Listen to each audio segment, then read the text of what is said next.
It began on a quiet Friday evening when I arrived at their house with nothing but a bottle of wine and the nervous excitement of seeing her again.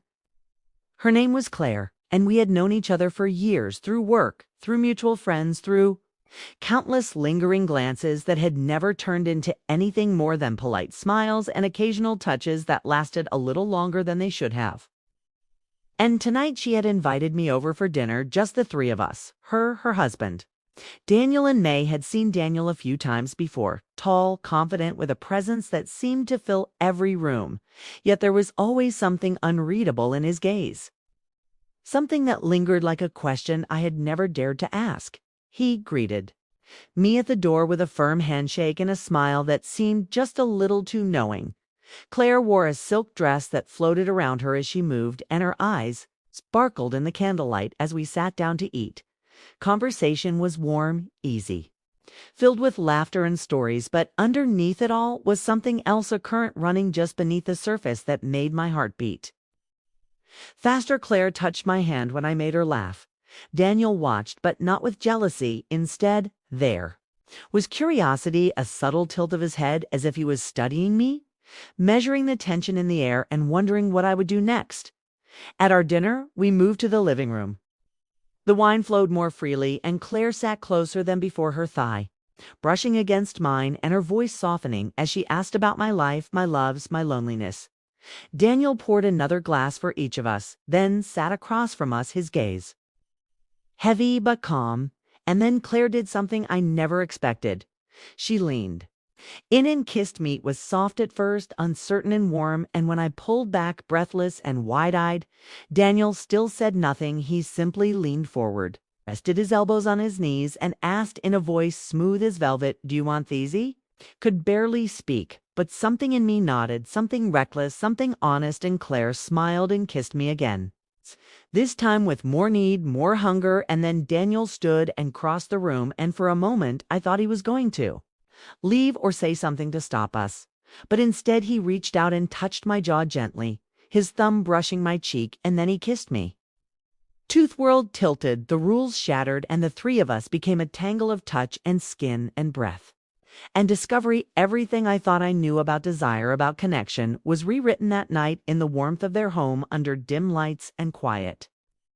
Gasps. They undressed me slowly, reverently, and every touch from Claire was matched by one from Daniel, every kiss mirrored by another, until I could no longer tell where one ended and the other began.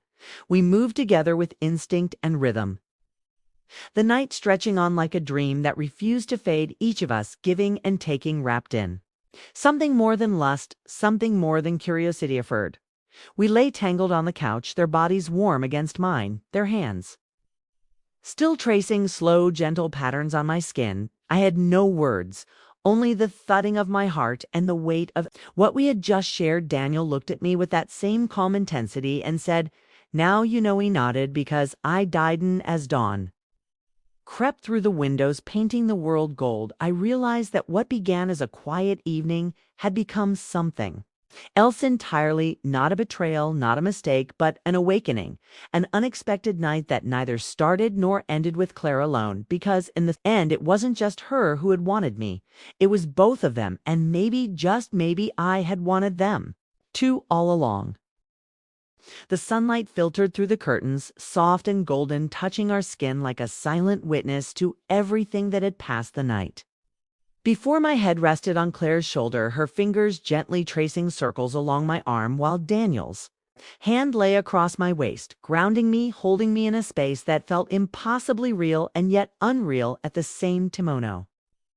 One spoke for a long while. Words felt unnecessary, even foolish, when everything that needed to be said had already been whispered.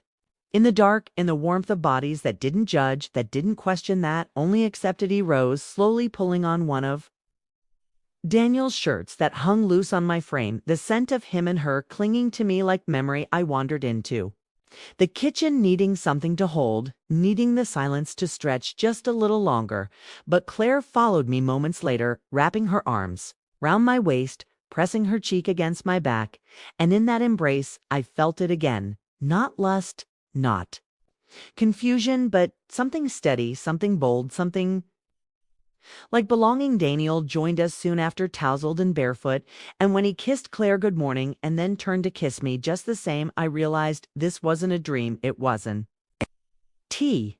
A fantasy that would be buried under guilt or awkwardness. They had brought me into something carefully and deliberately.